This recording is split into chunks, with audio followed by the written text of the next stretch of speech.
right. Well, All set. hey y'all, I'm gonna wait like a couple of minutes for people to roll in, possibly. Until then, how y'all Cool. You know, survived a tornado. Just doing? That's gotta love Ohio weather. mm-hmm. All the seasons at one time. I slept through that tornado warning like a Yeah, baby. Didn't wake up for none of that. Loved the stories though. Loved hearing yeah, about it. It was fun. yeah, yeah. I was telling Cool. telling telling Elliot a minute ago. Was it Tuesday night it happened? I was already in my cave in the basement because it was my night to myself. So I ain't hear nothing. It wasn't until I went upstairs that I realized. He was extra prepared though. Yeah, I guess so.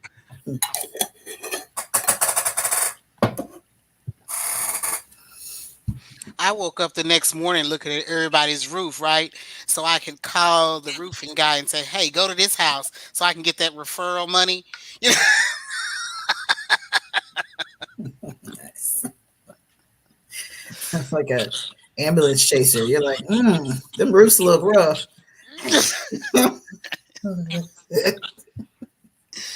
Um, Gotta do what you gotta do. It's rough out here. hey, I'm trying to get out of discounts. Don't even know the people. I referred you. Don't worry. I got your back, neighbor. Like, who are you? so my my Yeah. neighborhood we have like a Facebook group. So on the Facebook group, people was took pictures of the hell balls that was falling, and they was like size of like this, like size of eyeballs falling, stuff like that. I was like, wow, that's. I don't want to go look. for Right. one, it's too high, and I don't like heights. And then two, I don't want to. I like my homeowner's insurance where it's at. For real. Right. Don't want nothing disturbing that.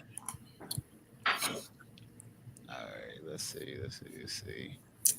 All right, So it's been a couple of minutes, but we'll get started. Yeah. Feel good? yeah, Still waiting for Elliot to get back. Hey y'all. It's us. Yeah, We hear here you. I am. We hear you. Right on time. Perfect time. All right.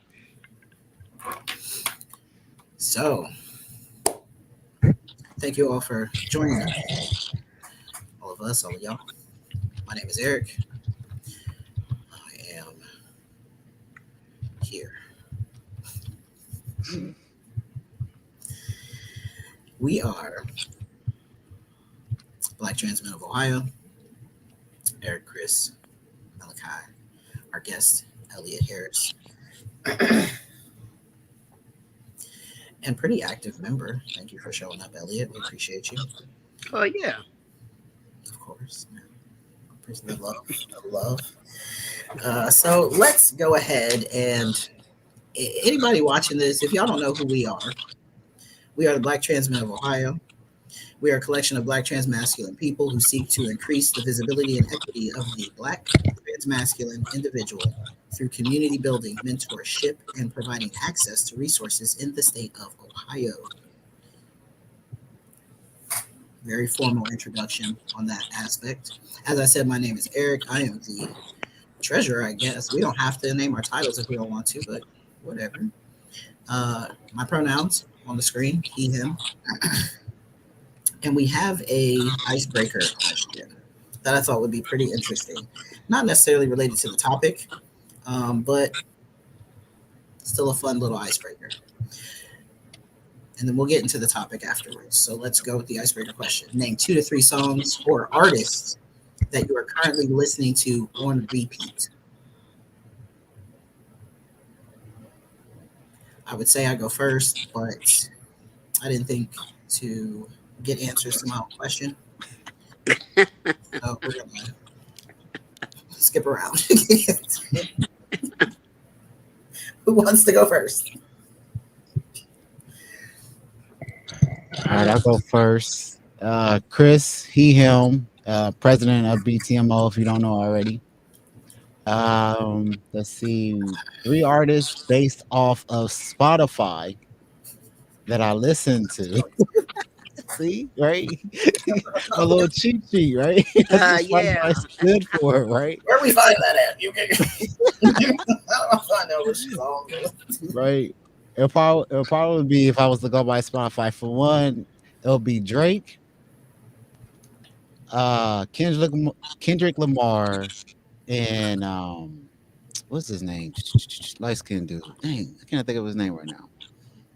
They said light skin dude, and I immediately thought Drake, but you already named. But I already Yeah. named Drake. I already named him. He already there. He already in the money. He already in there. He already in there. Already. Oh dang, what is this? I can't think of his name. If I think of it, I'll let y'all know. But yeah, those according to Spotify, those would be my top three artists right there. That I have on repeat. Now, song wise, I have a playlist or two that I listen to regularly. So yeah, there's that.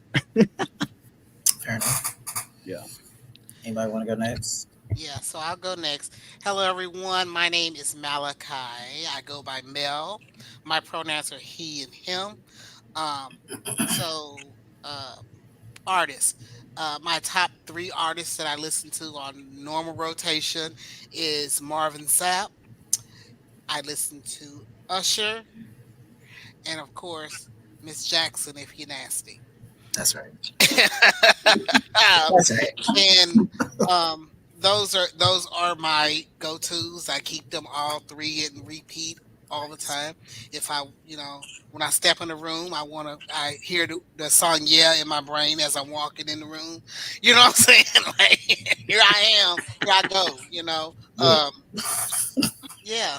And then with Marvin Sapp, I've been through so many things, so he gets me through. The his music gets me through. Mhm. That's it. All right. All right. Well, I guess it's down to me, unless Eric has come up with his yet. I can go if you need some more time. No, I'm good. I'm good. My name is Elliot. He, him, his. Artists that I listen to all the time. I'm old school, so I go with. I'm always listening to Marvin Gaye and the Isley Brothers, and throw in there anybody else from that time period when they were at their height. But I've had like this earworm that I keep listening to and repeating, and it's not either one of them, not none of those. It's "Against All Odds" by Phil Collins. I thought of it one day, and I've been on to keep running it and running it. Yeah, that's my current earworm. Nice. Other songs that I tend to listen to a lot are a lot of Stevie Wonder lately. Some of his really old stuff from way back when people were still listening to albums like Talking Book and Fulfilling His First Finale. So yeah, that's what I stay on. I put that on at work and make these young kids suffer through some old R&B. Well, they want to listen to headbanging stuff. But I will admit that listening to old music on the actual radio, on the actual albums, it's a crisp sound. That sound that it's an album sound. It just, man. Yeah, for sure. We talking like proper vinyls? Yep. That vinyl sound? Yeah. Yeah. It's a real nice sound. Nothing like it. All right. So my current repeats good grief, is I went to Spotify, but we're looking at the playlist I just made. Me Too, Megan Trainor. I'm gonna just be into pop music. Like I'm really into That's a poppy. Um, okay. and then a little Kate Tronada has been doing it a lot for me lately. Excuse me. And I think it's because he works with so many different artists. So when you're listening to a Kate Tronada beat and song that he produced, you're listening to a different artist pretty much on every track. And I really like that variation of it. One of my favorites, one of the ones I've been listening to lately is Lover Friend, which features Rochelle Jordan. So I really like that one. Um, and then Can I Call You Rose? The Sacred Souls. That song has been pretty popular in like reels and on Facebook and stuff. Or not Facebook, excuse me, TikTok. Old man alert. And then like Facebook, what are we doing? Yeah. Can I Call You Rose? That one's really doing it for me lately. So it's a very it's a new song, but it has a very old school feel to it. Very like 60s uh soul. I want to say it's very reminiscent of like a crooner song from like the 60s. So it's a feel good like love song, and I love that. I love love songs. But in general, we listening to Whitney Houston, There we go. some 90s R&B. I love me some what's the There's a Meeting in My Bedroom by Silk. You You know, really getting in there. Oh, I did it. you at my age era now. Yeah, that's where that's where I live. I swear. Half of the time, no matter what playlist you're looking at of mine, it has an old song on there from somebody in the 90s. I got this playlist that has the songs I just mentioned, has Foolish by Ashanti on it. So love Ashanti. Mm, love Ashanti. And I'm not talking about her voice. Anyway, let's move on to our topic. Our topic for the day, or for the month, really, is existing in heteronormative spaces. Now, we're using a term heteronormative. Some people might not be familiar with that, so let me go ahead and define that real quick. Heteronormative, defined, denoting or relating to a worldview that promotes heterosexuality as the normal or preferred sexual orientation. So, most of us can pretty much get the understanding of like heteronormative spaces being. When I first came up with this topic, we were using the word straight spaces, but we wanted to be more inclusive because heteronormative spaces don't always include straight people. Obviously, we exist in them. Not to say that we aren't straight, but like we're not heteronormative per se. But part of the trans experience for a lot of trans men is to be in heteronormative spaces and to be seen as a straight cis gendered man. Mhm. That is the goal for some people, and it is valid for them if that's their desire. Of course, we validate all versions of however anybody wants to show up over here. So, excuse me. We got heteronormative. We got the definition. Let's talk about how we see heteronormative spaces, what that might mean to us, what that looks like to us, and then we'll kind of get into like how we exist in those spaces. Any volunteers to start, or do we want the guest to go first? We could pick on Elliot. He could pick on the guest. Go ahead, Elliot. You don't pick Oh, on Elliot. I'm the guest. Yes, you're the You're the guest. guest. You're the guest this Oh, evening. okay. I didn't know that. Yeah, heteronormative space. What does it look like to me? Um, Or well, examples of some, if that works better. However, it comes to you. yeah. Well, I would say where let's put it with men and women. They're they're there in that space, um, interacting like the male is more dominant, stronger. Um, Women either defer to him or uh, give them some kind of caretaking, uh, where a lot of, in my opinion, a lot of heteronormative men almost need a woman to take care of them. Uh, so I see that a lot, and I just kind of sit back and notice, how they are with each other. Um, I think those spaces are just about everywhere we go, uh, whether it's school, church, work, the store, all over the place. So I think that's what they tend to look like to me. Mhm. I can agree with that. I think that's Yeah.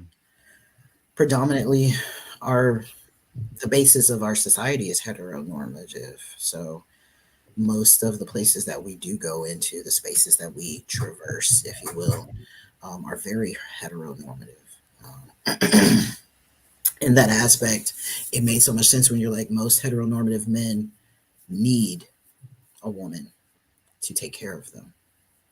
Because in the heteronormative mentality, men are not taught to take care of themselves in that way. They're not taught necessarily to do the dishes on a regular basis and to cook and to clean, because that's the duty of the woman. They're not taught to change diapers and take care of their kids in the same way that the wife would, or their woman would, right?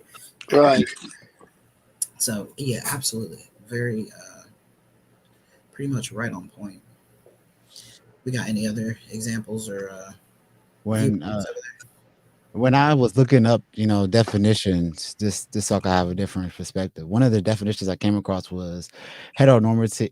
Heteronormative is what makes heterosexuality seem coherent, natural, and privileged. It involves an assumption that everyone is naturally heterosexual, and that heterosexuality is ideal and superior to homosexuality or bisexuality, right? And so basically how I interpret that in Chris's head, right, is as soon as you walk in a room, you assume everybody is hetero until proven different. Yeah. Basically is what that definition, says to me. Versus I know some folks like everybody's gay until you prove differently, right? Depending on who you're around. But but heteronorm no abnormality, right? I'm gonna get this by the end of the night, I promise y'all. But it's I feel like too, kind of like what Elliot was saying, just in general. I didn't think of it as in relationship wise, in that aspect of it. I didn't think of it like that. Was more for me, it's like just existing in general. Like briefly we were talking before we started here, was talking about how just at work, right, in those type of settings you're automatically assuming everybody fits into the hetero norm world, right, unless there's like some way to identify that they may not fit into that box but everybody does any other way.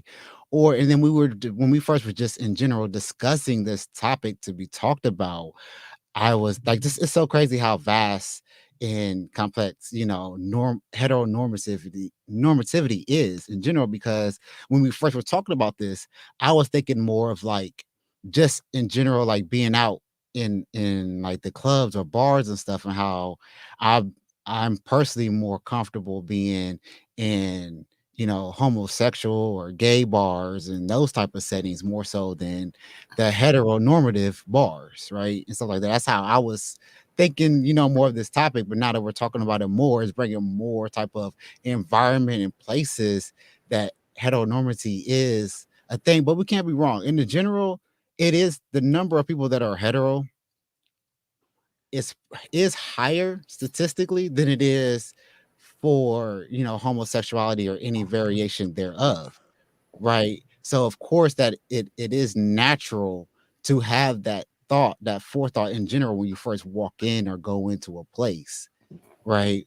But again, but living as a trans man, being seen, being for me personally, kind of, I know we're gonna probably talk to this later, but just in general, coming from living as quote unquote lesbian and existing and being more comfortable in gay spaces, now walking as a man and being seen as first perception as a hetero guy in these settings is different, right? It makes you want to move different, kind of like we were talking about a minute ago, code switching in a way.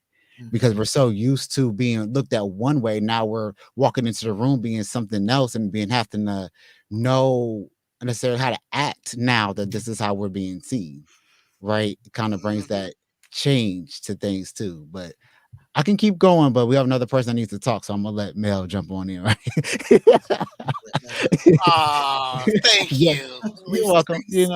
Um, yeah, and I'm gonna piggyback off what you said with the code switching, even to going to get a buy. Let's say we're going to buy a car. Me and my wife are going to buy a car, and of course, everyone thinks that I know everything about cars. Mhm, Because I am the man. But my wife can tell you everything under the hood. You know what I'm saying? And she's good at that. But mhm, but people tend to think that every man knows how to fix a car. yeah, They you really know do. and then coming from a life where for years I lived as a pretended to be a lesbian, you know and and to be able to walk up to a child or walk up to someone who has a baby and like, yes, oh, your baby is so cute, can I hold him? mhm, Versus me now yeah, in the body I'm in, they looking at me like I'm a whole pedophile. I'm trying to do something to their kid. Like, yeah, Right. you know, As and much as and I. and it took a while for me to get used to that. You know what I'm mhm, saying? Because I was so used to just, you know, I love kids. So I'm so used to, hey, can I hold your baby? But now I mhm, can't. Not that I can't, but it's frowned upon. yeah, Um, and so I have to remember that. And then even living in my black skin, walking down the street, used to be nothing. But now that I'm fully beard and and and I am a trans man, people don't see me as a trans man. They see me as a African American man, mhm, and I'm a threat to them. yeah, So now you see the doors locking, or Mhm. you know, People crossing the street. people don't want to make eye contact with me. Hmm. You know what I'm mhm, saying? It's just really funny how you know people see you first and form an opinion about you immediately after. mhm, Whether they know you or not. And believe it or not, I've been told a lot of times that I'm unapproachable or I'm intimidating, and it's not. It's just people just automatically just assuming that I'm this way or that way, which until you get to know me, you don't know that I love to have fun. I'm a life of a party, but it takes a minute for people to get to that point with me. You mhm, know, Yeah. and people automatically automatically, when they see me, I'm a cisgendered man, you know, uh, or or or I'm a gay guy. I get Yeah. that a mhm, lot. you know, That's the one it's I'm like, getting. yeah. That's the yeah, one I'm getting. They're yeah, like, oh, I was the class I was in that just recently graduated from. I was having these conversations with these people, and I was like, this is like the first time I've really hung out with like straight people, like in a group like this, and it's all straight people.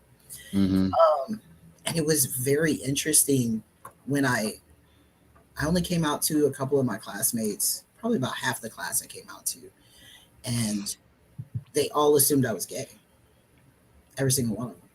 And the one guy was like, "Oh, I just assumed you was like DL," and I'm like, because we had some pretty interesting conversations. So like I talked about being with women and like stuff like that. So I'm assuming he thought I was just talking shit, I guess. Like, Right, right. no, no, no, no. That was real. That happened, and it still could. But then back to what Chris was also saying when you were saying about you feel more comfortable being in gay clubs versus straight clubs or heterosexual clubs, and I'm totally opposite. You know, Mm. there was a point where that's only clubs I would go to, but I find myself when I go to gay clubs, then I'm getting frowned on. Like, what is he doing in here? You know, it's like, hey, I'm the T in the LGBT. Remember, hey, it's Yeah, me. You know, yeah, yeah. It's almost like our what I'm going to call queerness becomes invisible uh huh, when you Yeah. transition, particularly for the trans masculine former assumed lesbians, however you want to word it for yourself. Like, and this was another conversation, and part of what brought this up for me was having conversations with one of the women in my class, or one of the only women in my class.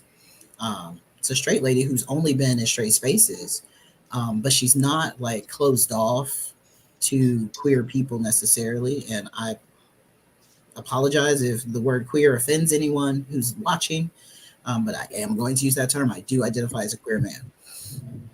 So having those conversations with her, and like the vast difference between the queer spaces and the straight spaces, and like feeling comfortable in those spaces, and like I'm making comments from my perception and my lived experience about, like, I made a statement, and I'll say it. I said we were talking about black men being homophobic, um, and I said most black men are a little homophobic, and she kind of immediately tried to defend the statement, and I'm like, you have no idea, straight lady. You don't yeah, know.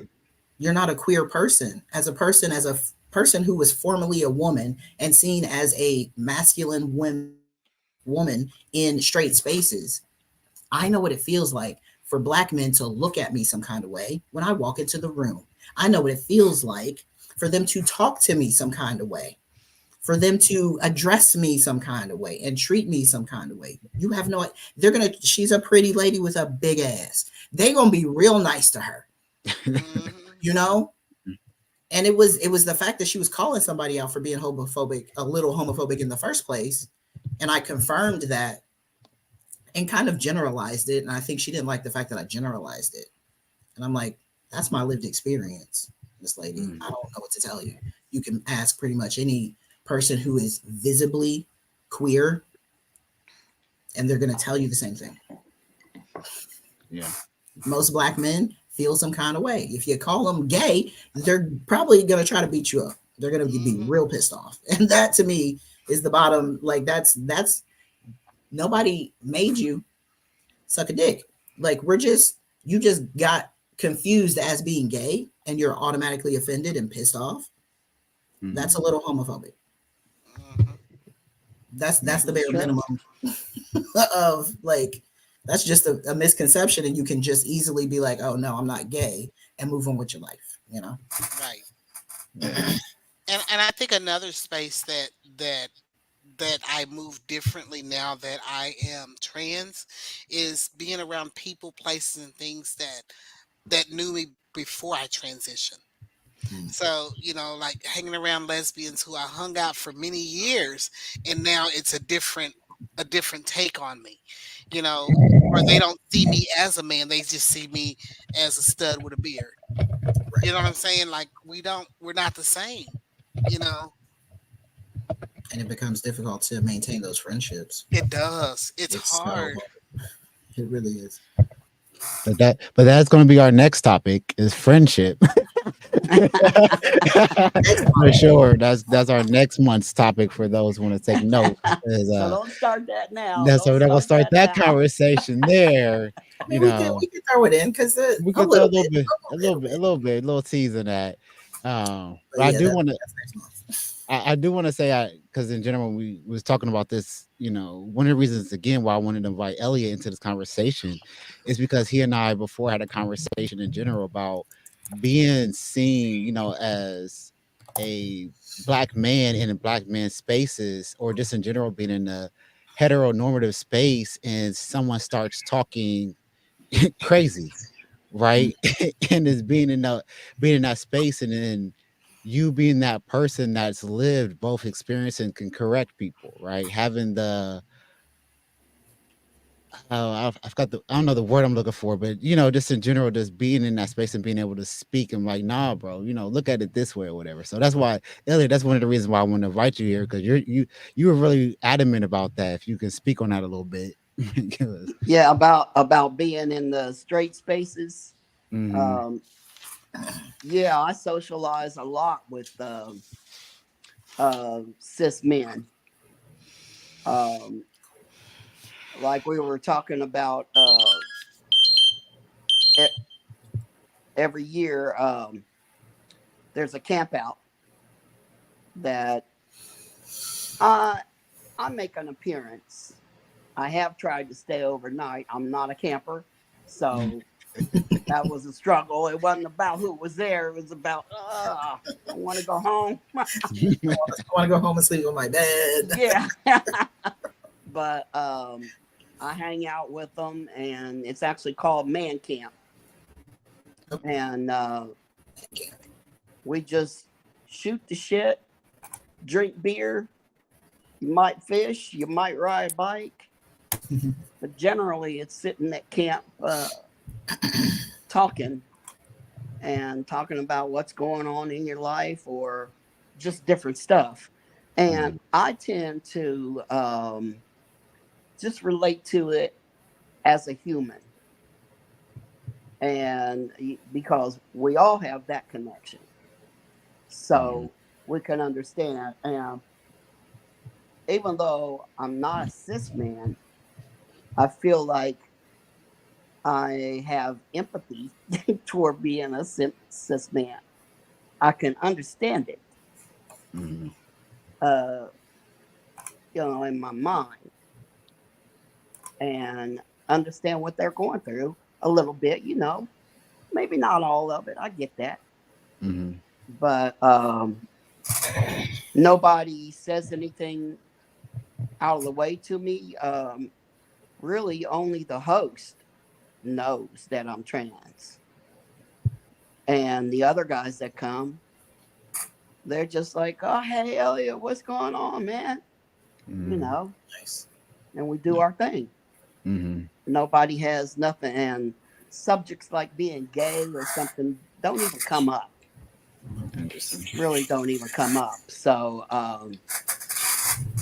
you're just talking about general stuff. And so that's the way I keep it. We're Yeah. going to talk about general stuff. Or if not general, something in your life. Right. And so I actually enjoy going there and just chilling. Um, then, of course, there's places like work. Uh, I think my crowd at work is a little unusual because, um, as far as I know, they're all cis people, Okay. but probably about half of them are gay. Mm. So they talk. I mean, even the gay man, me and him are kind of like friends. Yeah. And we talk like gay men about different men and what they look like and, you know, different places to go and either online or if you're cruising, whatever. Mhm. And of course, there is a difference in my mind that I have to deal with that I don't say to him. But if I'm trying to hook up, at some point in time, I have to address that issue, right? Mhm. Um, I don't think it's smart to say to wait until everybody is ready to take their clothes off and then say, oh, by the way, Mm. no, I think then you're asking for a problem. So I Mhm. bring it up ahead of time. Now, I haven't told this man that I'm friends with, Mhm. and he doesn't seem to assume it. Mhm. Um, so I just go ahead and play with it like it is. Right. I don't think it does me any emotional harm. Um, I'm fine with it. And I think most of the people at work think I'm gay anyway. I've only told one person that I'm bisexual. And actually, then I realized that was probably the wrong person to tell. She's one of those, you want to get a message out, Mm. telegraph, telephone, or tell her, Uh-oh. Uh-oh. and then she tells everybody. So now they all are She's the feeling bad. reporter. And I'm like, well, whatever. Fuck it. Oh, excuse me. But I know that's just a subject I don't have to tell you then. If Mhm. somebody else went around gossiping, but everybody else that I know that is straight, they're fine. We're fine with it. So let's They're fine. They're fine with the gay folks, bisexual, whatever. Um, but I mean, I may be in an unusual space. We're a marijuana processor, so you get nice. people who are more free thinking Mhm. and willing to say things, and they've been through a lot themselves, Mhm. whether, getting in trouble or dealing or whatever. So I think, like anything, well, should be, if you are in, or have been in a space where you're threatened because of who you are or what you do, then you should be a little lighter on other people. Don't come down on folks hard for who they are. Mhm. And it seems to work that way there. The only thing I've heard, and I don't address it, there used to be, I guess, before I came, a trans woman worked there, Mhm. and nobody liked her. But someone did say, it's not because she was trans, she was just a bitch, Okay. That's you fair. know? And that's what they think. So, That's fair, you know? hey, you got to take into consideration everybody's personality. If that's who Mhm. they are, that's who they are. It Yeah. doesn't matter gender or sexual orientation or whatever. If Mhm. nobody can get along with you, nobody can get along with you. Yeah. So Yeah. basically, I just go along with the program. Yeah. I ain't trying to shake nothing up. If somebody says something, oh, I saw you on something or something. I'm like, okay, I would be fine Mhm. because I'm not too worried about it. Yeah. So that brings up the question that we do have here about whether or not we announce our gender identity in those heteronormative spaces, whether it be professionally or personally. Um, do you, any of us can answer this, obviously, but like, have there been spaces where you've actively done so and felt comfortable doing so, um, versus just not doing it at all? And then, if so, how'd you go about doing it? Why not? So I'll answer that question. So for me, I have the rare opportunity to work in a field where being trans is something that I pretty much broadcast to everybody. Um, and that's something that I do it in those spaces not only to show young people that black trans men exist and have careers, Mhm. but that we exist because me growing up, I'd never seen a trans person. You know what I'm saying? Or didn't know they Mhm. were trans. So I just think it's very important for me to be openly and out as far as that. Now, it's funny because there are spaces that people don't know that I'm trans and don't know. They just know me as male. Like my neighbors, I've been in this same neighborhood for 3 years. None of my neighbors know that I'm trans. Yeah. And it's funny because one of my neighbors called me the other day and she was telling me about the neighbor behind me with a gay daughter, and she just kept saying her daughter's gay, and I don't know what she wanted me to say. Like, like I don't care if she has a gay daughter. It has nothing to do with me. Like, Mhm. what's her name? Like, just kept saying, What's her and name? her gay daughter keeps fighting her gay, and I'm like, who cares? Mhm. But that's a space where I don't know. I mean, if they ask me, I'll say, you know what I'm saying? And I'm like Elliot, I'm gonna tell some if I'm married now, but if I wasn't married, I feel like, I would tell someone before we start taking our clothes off. You know what I'm Mhm. saying? I'm that's just me. I know guys who don't, but Mhm. I think it puts me at risk. I do I do have an issue, like even in the advocacy world that I work in. Uh, Me advocating for other people's and their rights and everything, my own family misgenders me, and I have to tell them, hey, by you misgendering me in public, you're putting my life at risk, you know but that's something. Take to old dog new tricks, they don't understand. And because they've never lived that life, or have Mhm. their life has never been threatened, they don't understand the significance of how it affects us, you know, Mhm. and what may happen, or and the fear and the anxiety that goes along with you just saying that, Hmm. Yeah. you know. I can kind of on that. There's two things that you brought up. For one, I can tap into the whole work, right. At my job, I'm not out. Like I think one time I might have wore my BTMO hoodie, but our hoodie is just Ohio with the sign. So those who don't know who those knows, right? But I also have the luxury of working from home. But I end up having to somewhat out myself in a way last year, because I was being, being here BTMO. I got pulled in different ways, so I had to take time off work.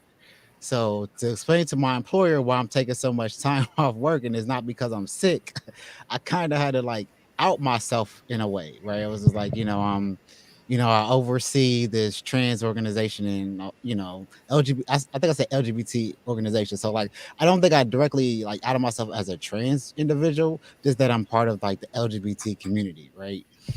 And not that they can't Google me and find out, that's fine.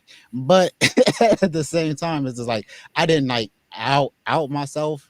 And not that I didn't feel safe doing it, I would say that, because the organization that I do work for, I feel like after being there for a year, I've noticed they are pretty diverse in a way.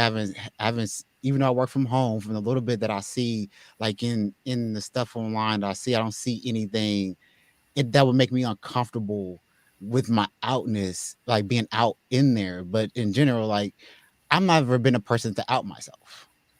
Like I've never been the one to make a huge announcement like, yeah, I'm this, I'm that. I'm like, no, if I look like I fit in a box, sure, I fit in that box, right? Because like in general, kind of like, again, the second thing, Mel, that you said that I kind of can like touch on too is when I first moved into my house, we had neighbors that were upset because they weren't the only gay couple in the neighborhood, because my wife and I were the lesbian couple of the neighborhood, and they didn't like it per se. But since we moved in, I've transitioned. So my neighbors have actually seen me transition, especially those around me directly, because we all moved here at the same time. So we all kind of got to know each other. So they all seen me transition. I never outed myself and said that I was trans. I never did any of the things. I just did the things. Because for one, it's nobody's business what I'm doing, like how I live my life, because nothing that I'm doing is affecting anybody. I've always felt that way, right? But again, I am a big opponent of visibility. So that's one thing I'm trying to work on is actually outing myself in a way more where I feel safe so that because we don't know who in those spaces need to see somebody that look like us, Yes. right? So that's why I'm a private person, so being more visible is a little harder for me, getting out of that space. But I'm not hiding who I am either. Like if somebody asks me if I'm trans, I'm like, yeah, I'm trans. I still go to the same dentist I've been going to for the last 10 years. And I went to them, they were like, oh, you transitioned. I'm like, I did. And they were like, can I ask you a question? I said, it depends on that question. But Right. other than that,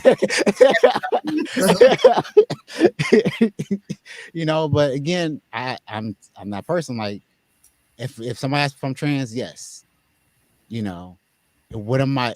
Why? Because they might know somebody, a young person, or this person in general that needs what we're doing here. So I'd rather tell the truth and be out and open than lie and then somebody lose out on having what they need, right? And so that's my story and like be an announcement. So I'm gonna announce myself, but I'm not gonna like lie to you either, right? So That makes sense because, as I already mentioned in that class that I was in, as far as I know, it was mostly straight people. Our teacher was gay. He was a okay. gay white guy, and then there was me, who apparently gives gay boy.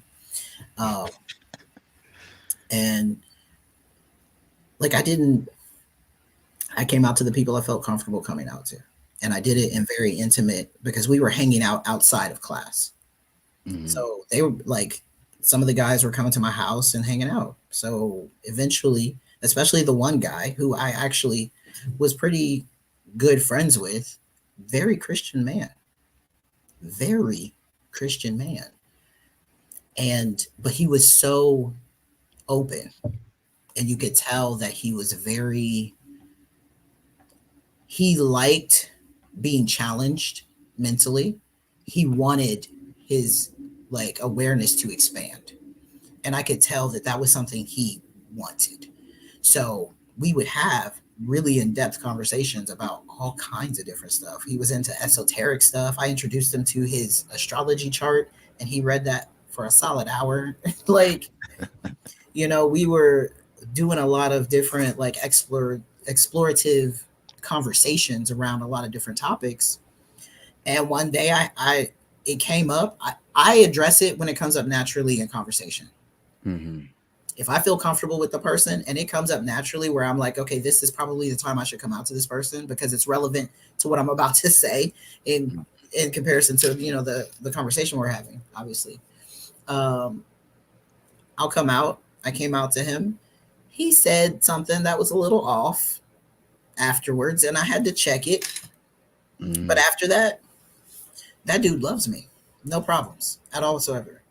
And it was such a healing, because the one thing another reason I wanted to talk about this for me is addressing like how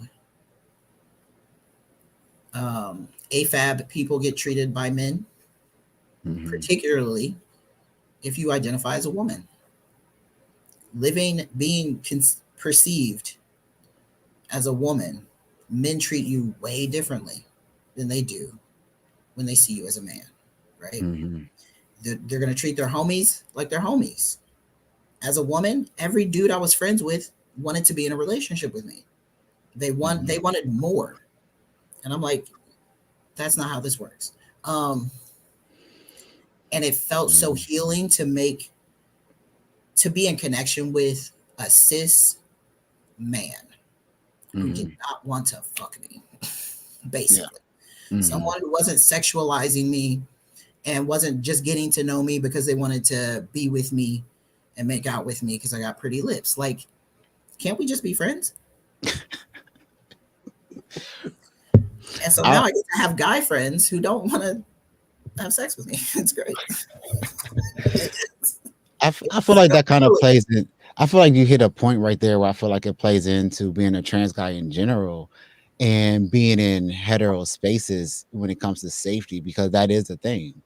right? Because they already, especially if you come from living as lesbian, right? And then going, you already are overly sexualized for being lesbian. So being seen as that in general in hetero spaces, you don't feel comfortable because you feel like you're being sexualized, right? So I feel like that plays a lot into our comfortability of being in hetero spaces because we're so used to that feeling, right? That feeling of like, oh, somebody's gonna want to hit on me or be with me, or just in general, just somebody, not even like a homosexual people in general, when it comes, to homophobia in general, that safety aspect of it too, I feel like plays into it as well, because we're so used to being more protective of ourselves and watching our environment, right? And not feeling safe. So I feel like that kind of plays into our comfortability of moving in the heteronormative spaces, quote unquote. So yeah, I think that hit me right there. Yeah, it's the contrast is Hmm. really interesting. Um, Yeah. I think another situation where it's really tricky to maneuver. I don't have that issue too much now, but going to the bathroom mm, publicly, you Hmm. know, finding a bathroom to go to without, no, I'm not in here for no small talk. Just let me go in this stall and leave me alone. Like, stop trying to talk to me in the bathroom. right, right. Like, yeah. Yeah, That and it, that's a no no anyway. You don't talk to nobody in the yeah, bathroom. like, Hmm. I only got that one good time, and it was when I was in this class, and this one guy, and he's a young guy, he's like 25. So I feel like it also matters generationally, the mm, people that we're interacting with, because older people, even that statement where I said most black men are a little homophobic, of a certain age, yeah, absolutely. The Hmm. younger you get, the less likely that is to be true. Hmm. But this young guy walked into the bathroom and he just started talking to me. Yeah. And we were cool, but I'm like, dude, like I don't want to talk. And and that's interesting now too. I want to throw this little bit and kind of like soapbox side note when it comes to being, being in male bathrooms is kind of new, in general, for me, and also add on the aspect of I have a little human, right, that mm, needs, adult supervision when he goes to the restroom, damn, and he is extroverted. So he wants to talk to everyone. So when he goes into the restroom, he's trying to have conversations with people. And I don't want to take that from him, right? But at the same time, it's just like, this is supposed to be a space where you not talk to people. And then that just made me ask the question of why. why not? Yeah. Like, why is it a thing? Like, maybe it's a conversation for another day, and maybe I need to do a little bit more homework. I just, because people tell me, like, yeah, you don't talk to people in the bathroom. All right, cool. And ran with it. I didn't never ask, like, why. Until Yeah, now, until I'm thinking, especially cis men when they're standing there at the yeah, urinal I get that. with their thing in their hand. They don't want the person next to them with I, his thing out too. Start I, talking to them. Two I get dudes that. standing next to each other, holding their dicks, talking to each other. I get I get that. I understand that. It's like if I'm, if my stomach was bubbling and I had to hit it, right? I don't want nobody talking to me while I'm doing my thing, right? I get that. I Right. fully understand that. But if you at the sink washing your hands, Yeah, I can see that. Yeah, well, that's all right. you know, That's all You're right. already Yeah. done with the dirty deed, so yeah. I feel you're like So doing there's something two, good at that point. right. There's two appropriate times to talk to people in the bathroom. When you're coming in, before you start doing anything, as soon as they start doing something or you start doing something, shut up. And then when you're leaving, we mhm, washed our hands and we're at the sink. Those are the only times that I feel it's really appropriate to be like, oh hey, let's hold a conversation. We can talk as we're going into the bathroom, but pretty much mhm, as soon as we get in there and we go our separate ways, stop talking to me. Yeah. yeah. If there's a line, you can say, "Hey, you going you want to use that urinal? No, I don't want to use that. I'm waiting for the stall." Enough conversation for me. Yeah, I don't. yeah. I don't even do that. I just look and like, oh, there's a line. I guess I'll go find it somewhere else or hold Somewhere else. Yeah. Hey, in crowded it. places though, Mhm, if you're like say you're at a hockey game or a baseball game or football, whatever, mhm, professional, and there's just thousands of people, so you know mhm. the bathroom is going to get crowded, um, Yeah. especially at periods where, like say hockey, there's that rest period in between Mhm, the three periods. The bathroom gets crowded, It certainly does. yeah. so you got to, Mhm, I've stood in line. Now, when a urinal comes open and somebody said, the guy would be like, and looked his and point his hand that way, and I'll say, no, I'm waiting for a stall man. Go ahead. mhm. Mm-hmm. All there is need to be said. Yeah. I love this contrast. It's so kind of like all over the place, but it's we need that. We need Yeah. that Yeah. in our experience, you know. Yeah. So, Um, any more comments? I was going to move on to the next question. We good? We good? All right. Let's talk about the differences. Um, we kind of actually no. Let's talk about pre-existing assumptions that we have about heteronormative individuals and groups, and whether they're true or false. We can have a discussion around that. So one of them I already know I brought up is that most black men are a little homophobic. That's a pre-existing assumption I have about heteronormative, about that particular group. Um, and I know it can be pretty limiting because it changes the way I interact with black men. As we mentioned before, when you come from being treated and seen as a masculine woman, straight men, cis men would hit on me, and they always had an agenda. It was rare they didn't, um, especially if they talked to me for an extended amount of time. But that's one of my like assumptions is like, okay, so you're probably a little homophobic, like as particularly black men, particularly black men, particularly straight black men, I should say.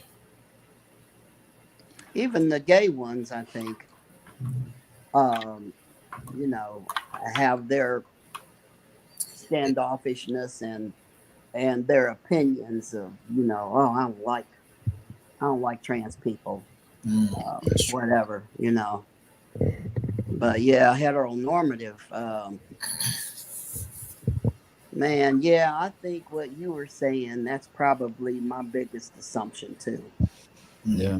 Um, and because it's played out to be true. Mhm, yeah. They'll say something nasty, or like, try to hook up with somebody. Oh no, that ain't you. Or say something like, what the fuck you talking about? Yes, that's me. Standing there bald headed with a beard. That's me. Mm-hmm. mhm. Mm-hmm. But Yeah.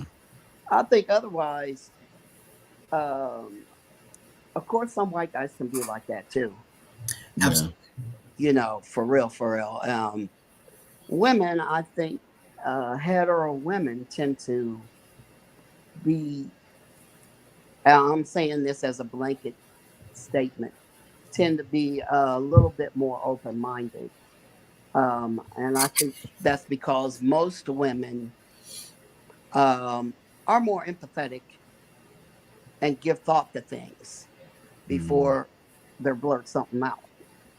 mhm. Yeah.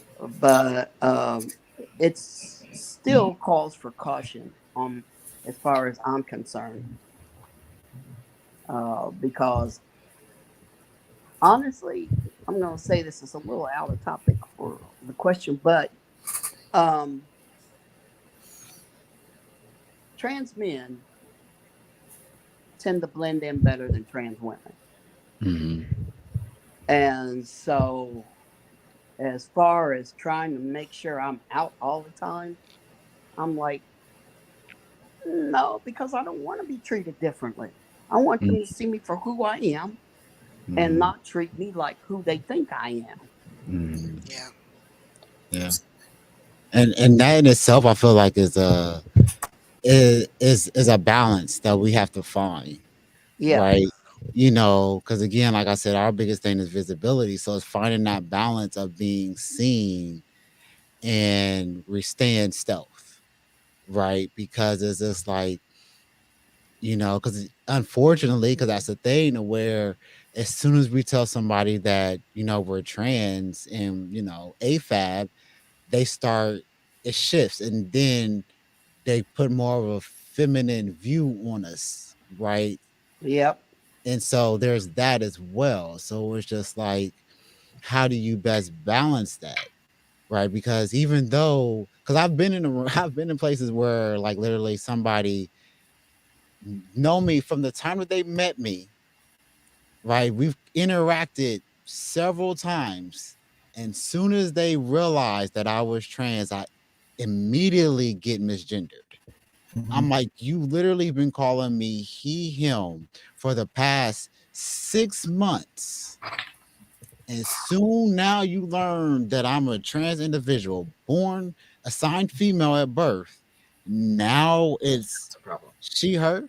Mhm. How does it click that fast? How does it change that fast? Because nothing about me changed. Not a single thing changed about me. My voice is still just the way as though it sounds like a man's. My face still is just as masculine. Everything about me is still appearance wise, because that's where most humans base their assumptions of people is based off of appearance. My yeah, appearance is exactly the same as it was when we walked in the room 30 minutes ago to now when you learn that that I'm AFAB to now you're misgendering me. Make that make sense for me, right?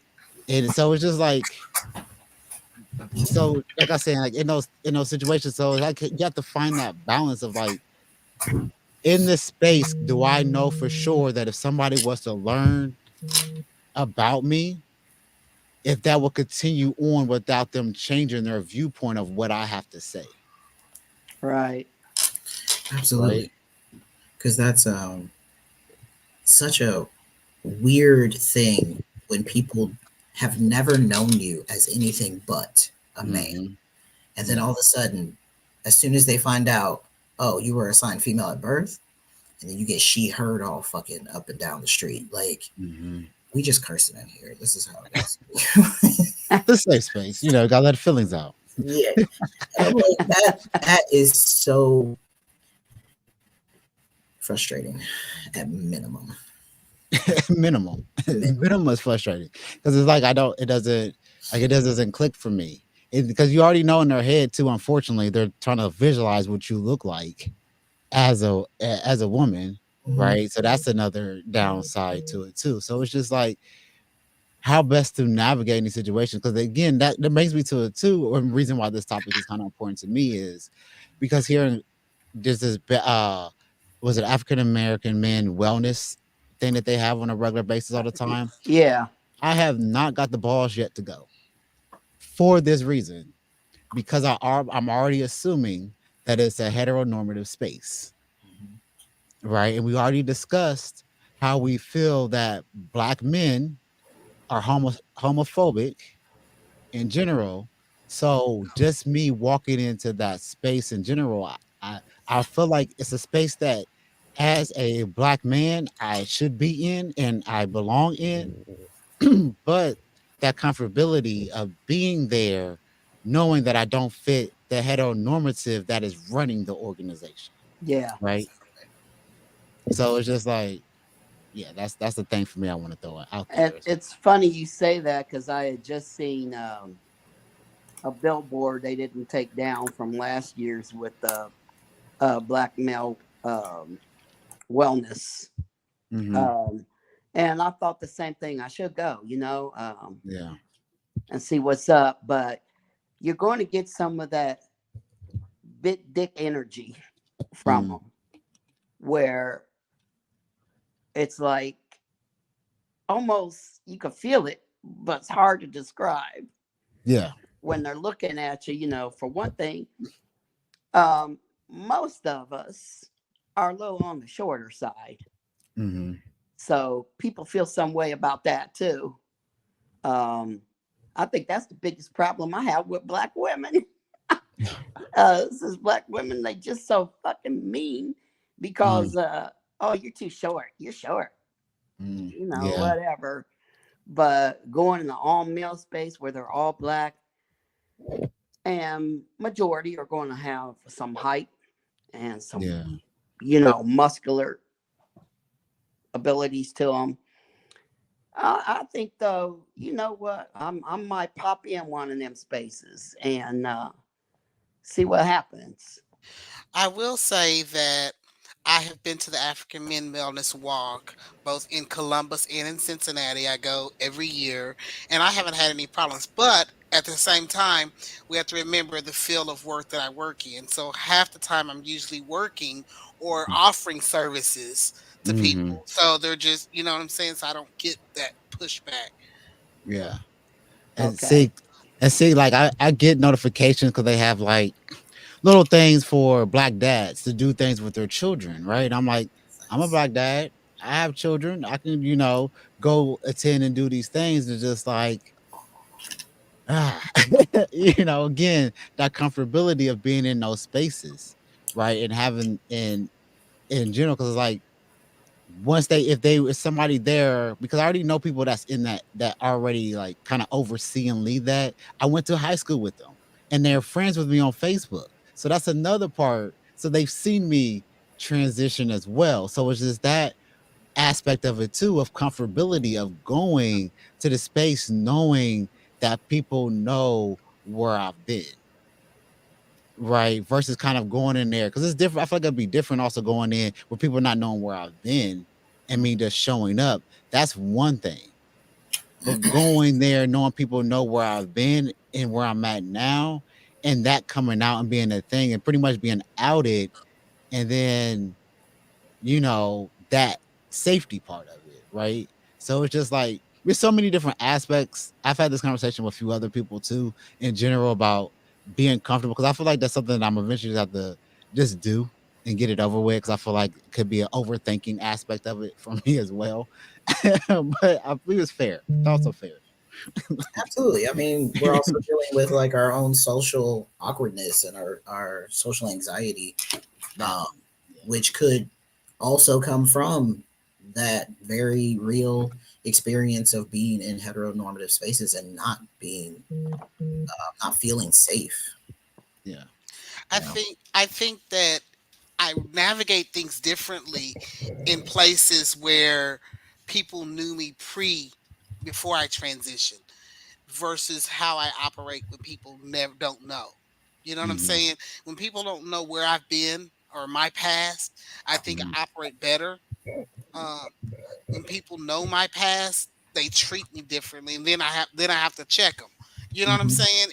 And then you get in that defense mode where Yeah. if no one knows me, I'm in a space where no one knows me or know my past or know who I am. Hmm. It's a different feeling. Right. Yeah. it's Agreed. and let's talk about like the differences between our experiences in heteronormative spaces versus queer friendly spaces and LGBTQ plus spaces. You know, when I first moved to Ohio, I was an HIV tester and I was going to a gay club to do some HIV testing, right? And my white supervisor at the time said, "Hey, be very careful. There's a lot of transphobic people and racist people in these gay clubs." I was like, "No, I don't have any issues. Everybody love me." And sure enough, I go to and it's crazy, and I felt like it was weird to be in an LGBT space and there's Mhm. so much hate when we're all a part of the community, and Mhm. it just really bothered me that not only were they transphobic, were they racist as well. You Mhm. know, Welcome to Ohio. I know, it was like, what is this? Welcome to Ohio. Yeah. Yeah, there is a lot of that in the the gay community. Man, they got some growth to do. Mhm. Um, you can't. It's kind of like being okay. You Latino, but you hate black folks.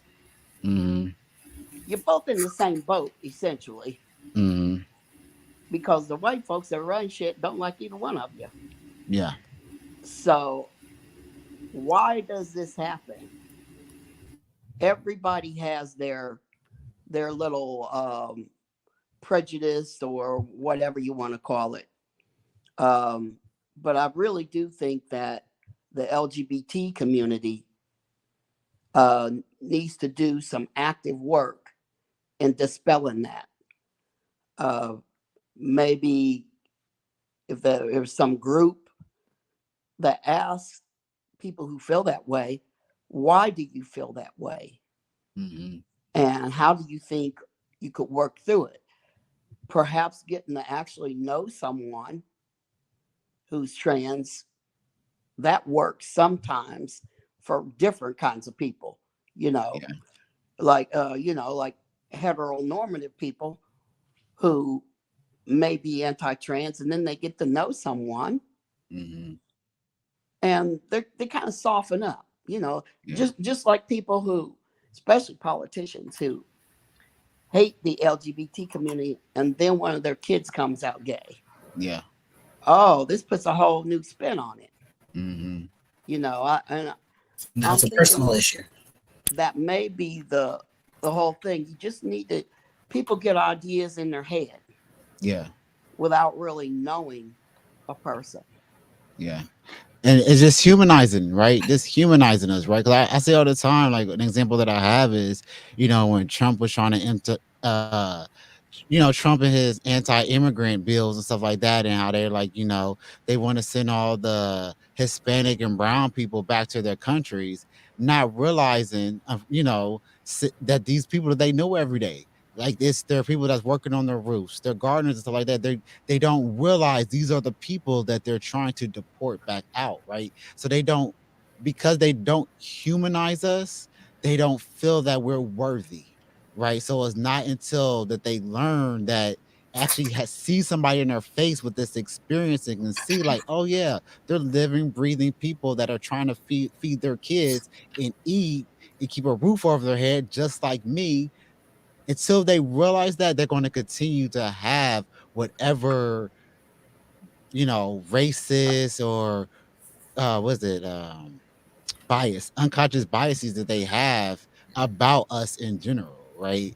And so when it comes to being in these spaces versus like whether it's heteronormative or LGBT here in Ohio, I don't think it matters what your skin color is.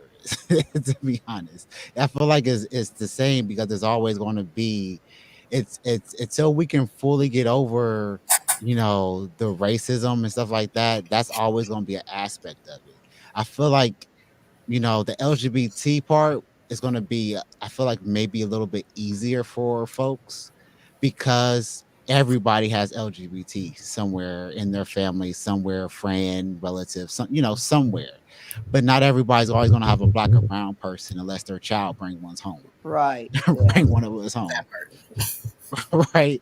And then that person has to do the foundational work to make these people not racist anymore, which is a Hmm. task of its own self. Yeah, if it's Like, possible, right? Yeah. let's shout out Alex M for the comment. Um, I've been in that situation, bro. It sucks. Start looking you up and down and asking about surgeries, and I'm assuming that was from talking about when you come out to somebody and then they start Yeah, misgendering you, even though they didn't know you yeah. as anything other than who you are now. Hmm.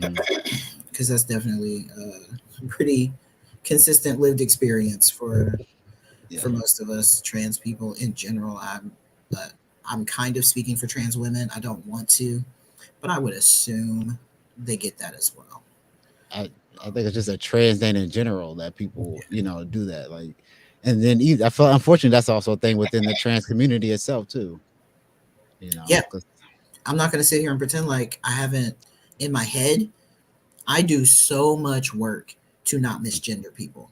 Mhm. And it got to the point, especially when we started getting more active in our organization and interacting with more a variety of trans people, I'm Mhm. like, okay, everybody's getting they them'd until they correct me.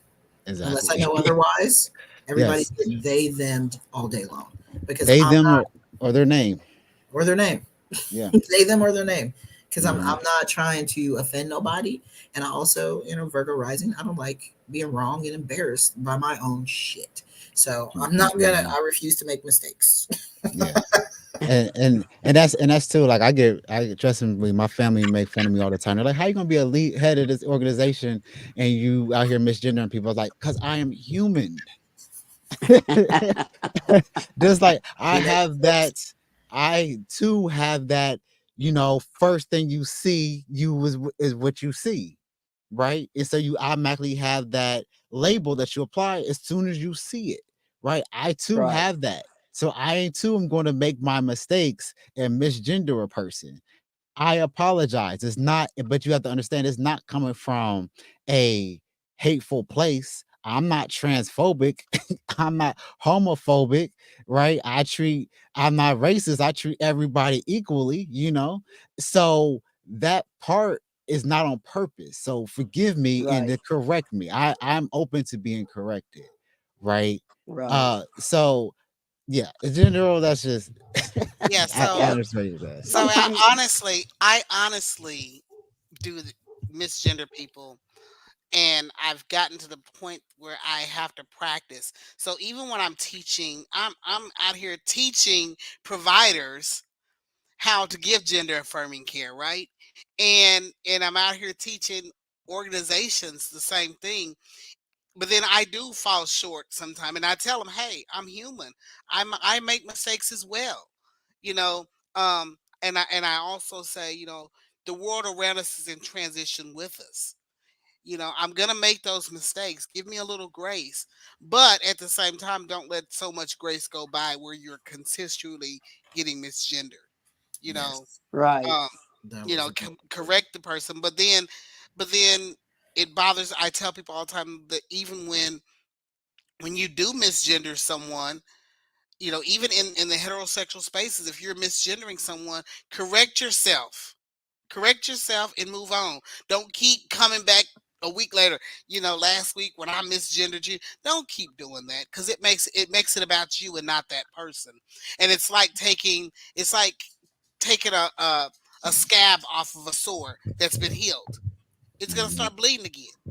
Yeah. We have to get the used to not just overly correcting yourself. If it takes a point where you have to practice in the mirror before being around these people, you know, do Yeah. that. And I like that we Yeah. brought up the transitional. Like, it's not just us. It's not just you who's transitioning. Everyone around you has to transition. I was so That was really important to me when I talked to my family about my transition. I wanted them to know I understand that this is something we are all transitioning through. So I'm Mhm. going to give you a bit of grace, but I best hear you correct yourself. Yeah. Like, I'm not the only one who should be doing that work. You Yeah. need to correct yourself as well, and other Right. people. And my mom's great about it. Like, she still every now and then, she'll misgender me, but it's like she's just talking real fast. Y'all know You're it's, right. Mhm. it's my mom, and Yeah. she talks a lot. Um, Shout out to moms. Mhm. But at this point, I would assume most people look at her and either don't hear it, think it's a mistake, or think she's talking about somebody else. Yeah. Yeah. Yeah. So Mhm. I'm like, if it's just the one time and she's talking real fast, I'm like, whatever. I don't even pay attention to it half the time at this point, Yeah. because every other time she's correcting other people, she's Mhm. getting it right, and she's standing up for me when other people are talking shit. There you So go. Yeah. Yeah. very I'm. fortunate, you know. It's really funny you say that because when my mother was living, she used to misgender me all the time for a long time. She's misgender me. So finally, she was in the hospital one time and she misgendered me. And when they left out of the room, I say, "Mom," I said, at your age, and you keep calling me a girl, and they looking at me and knowing they're gonna say something is wrong with you. You need to stop. Yeah. You know, because they're gonna start thinking Mhm. something. And from that time on, she stopped. Because Yeah, I told her, I said, Mom, you have to be yeah, careful because you in this hospital. They think something's wrong with you. Right. They're gonna start yeah, writing that down. they They're gonna gonna right. start right they taking gonna notes like, they gonna she hook her up with her some son child Right, is a services. girl. I'm like, right. that's not okay. Yeah, Yeah, yeah. I misgendered somebody once in a Trans Ohio meeting, Mm, and I honestly don't call it my fault because they were there, uh, obviously at the beginning of transition, or even maybe just thinking about it, and they said something about not being, seen, or maybe they don't think they're transitioning enough. mm-hmm. And I said, "Oh, but you look good, dude. You got your hair cut, you getting a little beard. You should be all right." Little did I know that that was male to female, and Uh, was not taking all those precautions like mm-hmm, shave down mm-hmm, to real. You mm-hmm, cannot walk around with a beard and want people to call you her. mm-hmm. Um, It's definitely harder. yeah, it's harder, and I like I the mentality. I felt bad, but then at the same time, I'm like, well, hey, like you said, Chris, well, your sight is the first thing we use Mm-hmm. to determine Mm-hmm. something about people. Yeah. And it's funny because I literally was just because I'm a person I like to see both sides of the story, right? I like to so every now and again, if when I'm not feeling good about myself, I'll take that back. Not really, but I basically what I'm trying to say is I was watching transphobic stuff, right? I was going to the other side, seeing what they're saying and their approach to things, and I was watching this guy the other day, and I couldn't be mad at what he was saying because his whole thing was he was watching videos of individuals who was going out to restaurants and getting upset when somebody misgendered them Oh, okay. because they were going to the restaurants and people first appearance they see you as you are, and so as soon as that person saw them as a man, because they still have their mostly masculine features, so at first glance they're going to hear you, right? And they immediately said that that person that did that was transphobic, and he was like, that's not fair to me. My personal opinion, I don't think that's fair to that person because you don't know, right? Right. No matter what the space is, people are always looking with their eyes.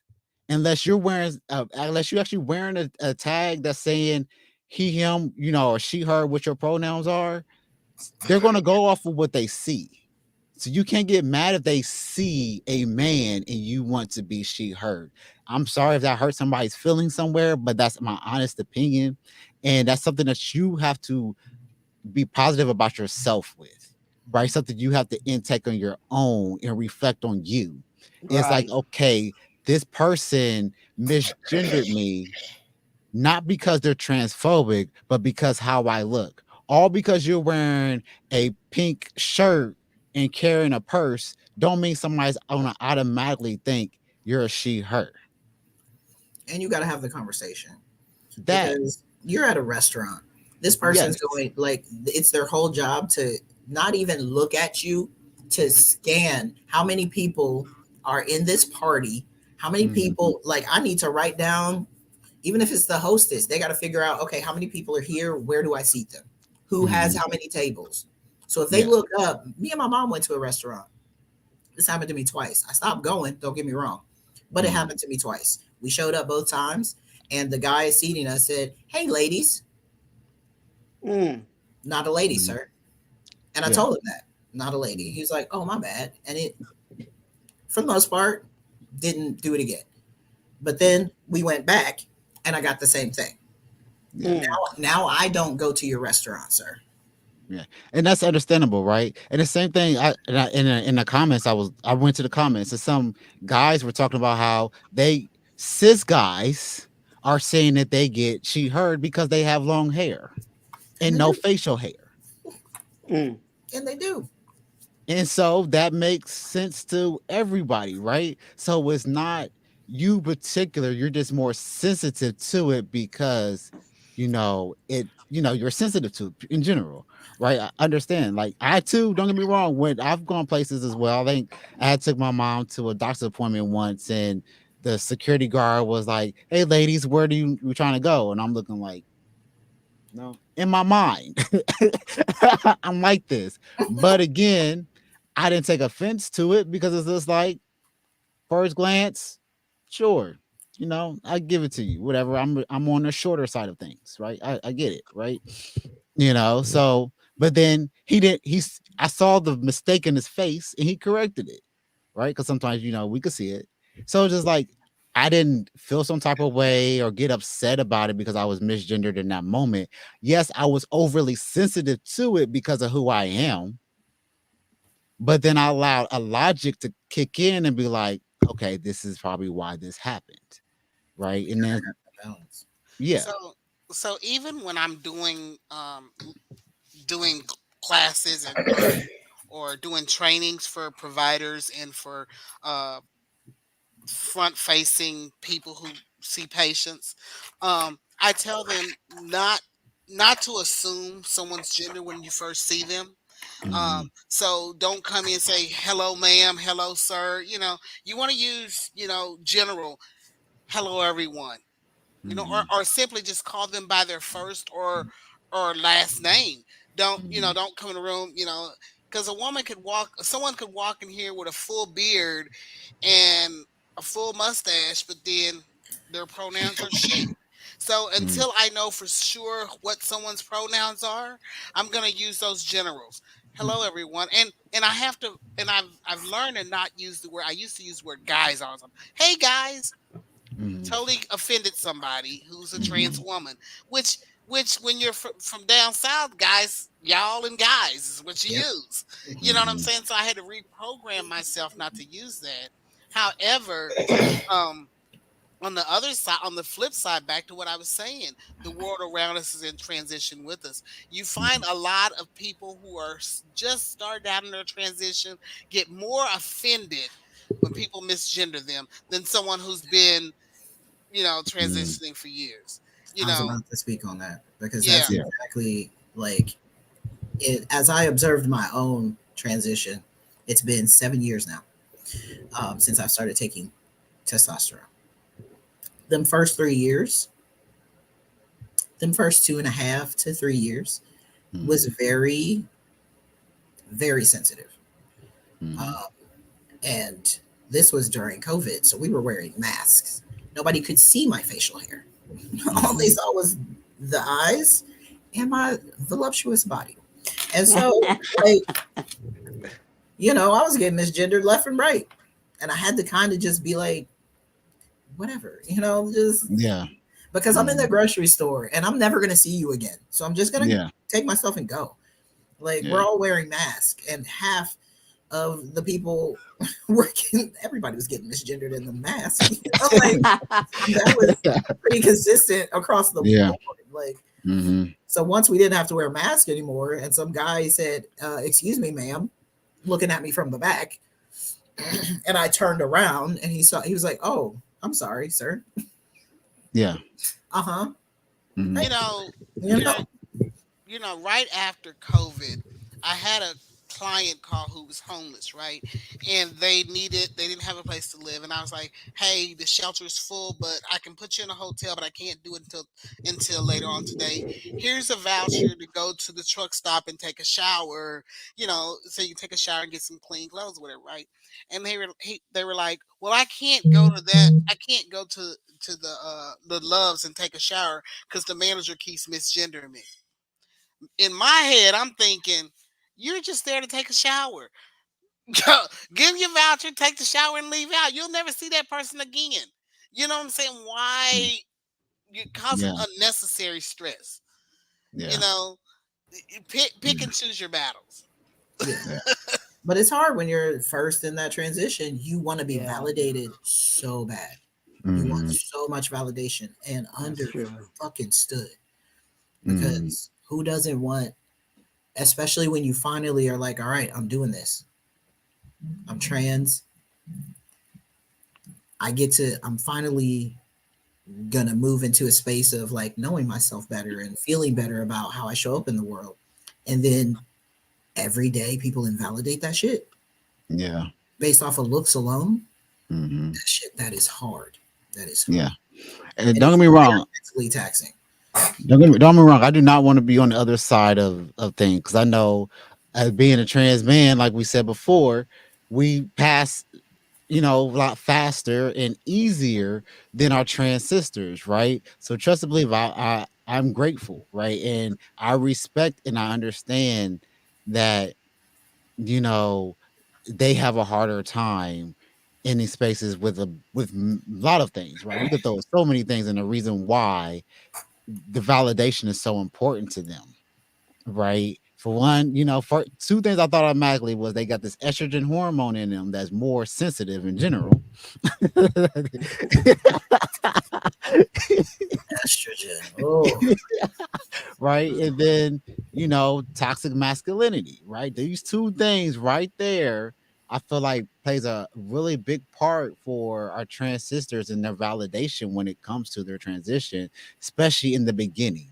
Right. I get that. I respect that. And I myself do find it hard when they are in the beginning to properly give their proper pronouns. But again, I'm human, so I'm trying my best. So I'm going to continue to do that, right? So when you're out in public spaces, no matter, again, trying to pull us back into the question, whether it's, right. LGBT or heteronormative or just in a space or group of heteronormative people, right? You have to understand that every day they see people based off what they see them, right?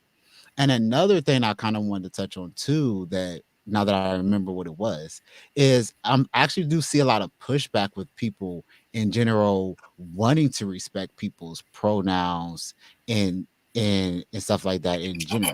That's another thing that I've noticed, and I'm not sure if we can figure out what generation that is or what that background is, but I do find where people are like anti just a general pronouns of like actually respecting people for who they are. Like I feel like that's a huge pushback as well. And I feel like that does fall underneath the transphobia type situation or the anti-trans situation. But Yeah. that again too, that's hard to like pre-assume about anybody though. Yeah, you talking Because about you people who are like, when somebody asks them what their pronouns are, they're like, I don't have any pronouns. I don't do any of that. mm, Blah blah. Yeah. yeah. Yeah, Yeah. Yeah, so it's those, kinda hard to, like, and you get that not just in the heteronormative, but you can also find that in the LGB, the rainbow, like, yeah, normative as well, normative, Oh yeah, you know? there's a little young, well, she, I wouldn't say all that young, early 30s, uh a gay sister that I work with. She went off one day about pronouns. I ain't calling nobody no fucking pronoun. Blah, blah, blah. I think that's stupid. I didn't just say nothing, just let her have her little rant and go on. I But swear. it's just funny that people are making a big deal, but pronouns have been around forever. So Yeah. why is Mhm, it a big deal now? And then I mhm, even had someone say, "Well, don't call me a cisgendered person." Oh, The amount of okay. times I've had to Uh, explain what cis means to people, yeah. the sissies are so offended. I shouldn't call them that. The cisgendered persons that we're speaking of very directly, they're so thrown by the change in language. mhm. They feel like it's separating them from what I don't know. Well, and the thing is, they have to remember that the world is evolving. Words have been changed, and so you identify as queer, right? So, but back in my day when I came up, queer was a bad word. You didn't call anybody queer. You know what Exactly. I'm saying? So things are starting to evolve, and we have to evolve with time. You know, Mhm, and mhm. I don't know what it's gonna. That's just people just set in their ways and not wanting. That's them just You being, you know. Humans Yeah, are don't like change. We Yeah. don't like right. change in You know, general, and it's a change that seems sudden for some, right? So they don't like it, so they're going to rebel, right? Not knowing, like you said, this stuff, these words are just now being brought more to the forefront, unlike they have been in the past, right? Like, because I never, trust and believe, I've never heard, I didn't hear of transgender until 2012. I knew that there was a T in LGBT, but I didn't really know what it meant. All about Right? skin. So well, I was you just know, learning. Go ahead. Support I everybody saw, over here. I had way back when I was going to the University of Cincinnati, I took a course in human sexuality. Hmm.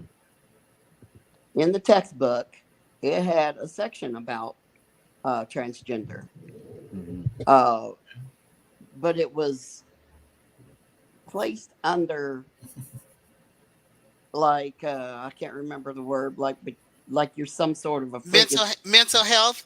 Well, that's what it essentially says. You Hmm. know, Like these people are insane, and they are like you're just a child molester or a serial rapist, or you know, Yeah. you're just bad. You're just out there. It's a freak thing. Yeah. And they had some pictures that were god awful. good Mm. grief. And of course, I'm old, so that textbook was from. It was probably originally written in the '60s. Mm. So it said transsexual. It didn't even say Yeah, transgender. right. It said transsexual. Yeah. Yeah, so I was Damn. like, so for the longest, I didn't think nothing about it, Hmm. you know, because I thought that's just some kind of freakish thing, Yeah. you Shoot. know. And then I met someone who I knew previously Mm. from when I was like a teenager, and we played ball together. And I was talking to him in the park, and they said, "Oh yeah, I've transitioned," and I looked like I was just talking to him in general as a witness. I was getting a statement from him. And then I looked, I was like, oh, yeah. Did you have a twin named Denise? Damn. And they were like, yeah. I was like, oh, okay. You know, I didn't show no prejudice, no surprise, nothing. And I went on. But when I got back in my car, I was like, damn, how do you do that? How much does that shit cost? You know, just all these questions. Now I got questions. Wait a second. Yeah. Now I got questions, but still didn't deal with it until uh, I'm sure y'all remember there was that big thing in the news about a man being pregnant and having a baby. Hmm. I forget his name now, uh, but that was plastered all over the place, and that is what triggered me Mm. into thinking about it and getting more information. And of course, by then, the internet was a thing. So you could start looking things up. You know, when I was young, you had to go to the damn library or an encyclopedia or something. So, yeah, I mean, Oh, life. everything changes. You're right. I tell people all the time life is not static, It Hmm. certainly isn't. there will always be change. Yeah. And Mutual hopefully, pressure. we're changing for the better as humans, it's you it's know. just it's just really funny for me, even especially during Pride Month, and then you find all these people who are transphobic and transphobic, right? But you're celebrating Pride. But guess Mm. what? If it wasn't for the trans individuals, you wouldn't be having a Pride. That's right. Yeah. Yeah. Yeah. And oh man, that too. Like I was just, have no idea how much in general. Like it just hit me the other day because I was watching some documentary on Netflix where how much black trans gay is a part of like the civil rights movement, right? And just like in general, how much of an influence in how much hatred, even through all the hatred and you know in general, throughout all the hatred, like we're still out here fighting for the betterment of our people in general. Yep. Like, yeah, yeah. So I want to kind of circle back to the question. We might get to the other question, but because we were talking about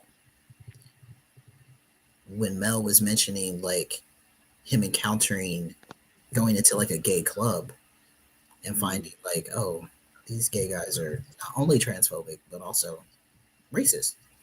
Um, and the differences between so the queer spaces I've existed in were mostly performer based. So I hung out with a lot of burlesque dancers, drag queens, drag kings, mostly drag kings and burlesque dancers. Um, but I was in the scene, if you will.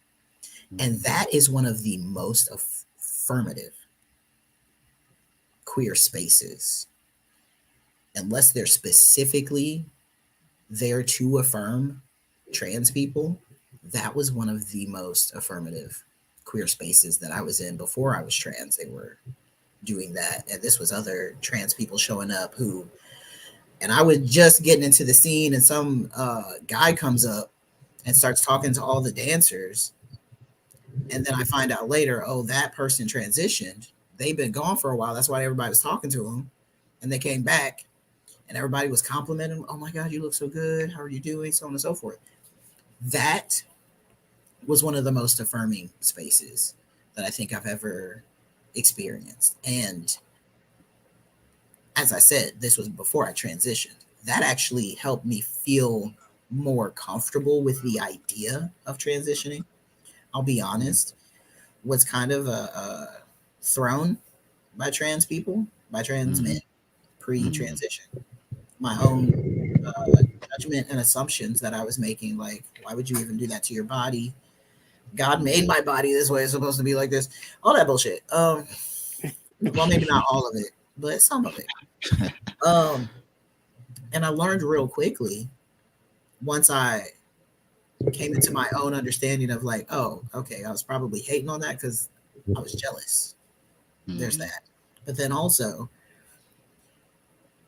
I was scared, as I think most of us are going to be in that process when you're like, oh, I'm vastly different than what this world has been telling me I should be this whole time.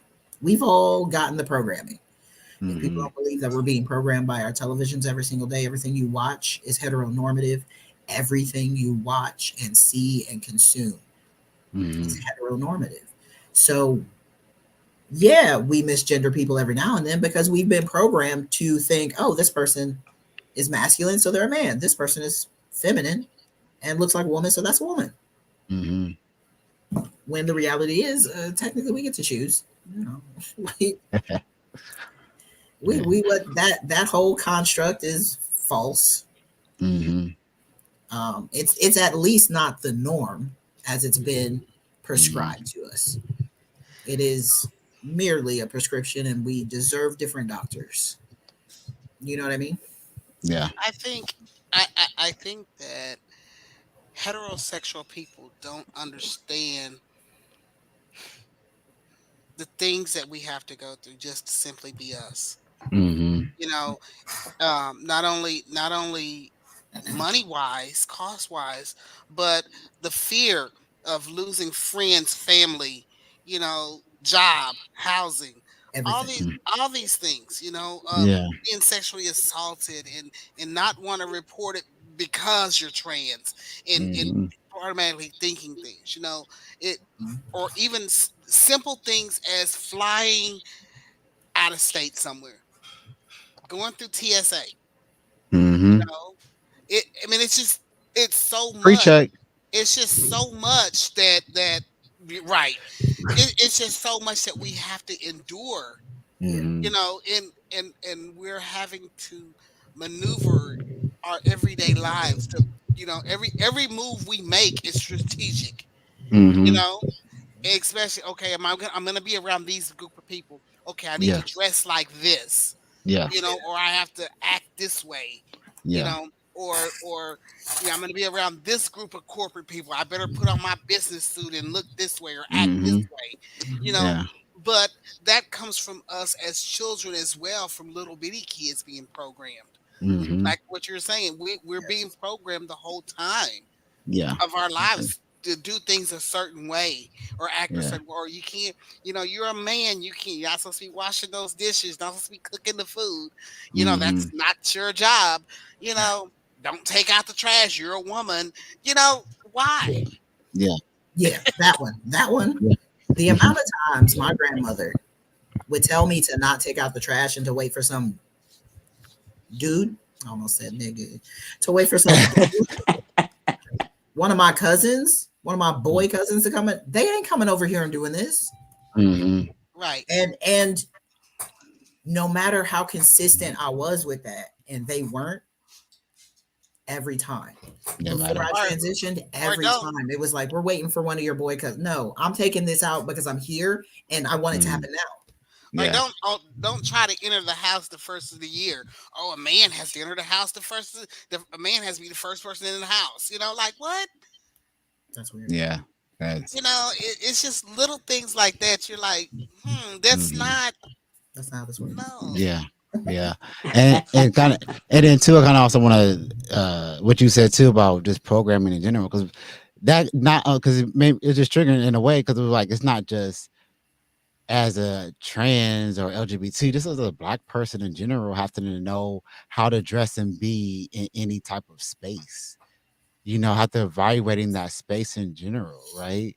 So it's just now we just added another added layer onto that, right? Another thing we're like, okay, so we're safe being there black, right? Okay, that's cool. We felt safe there. But what about this?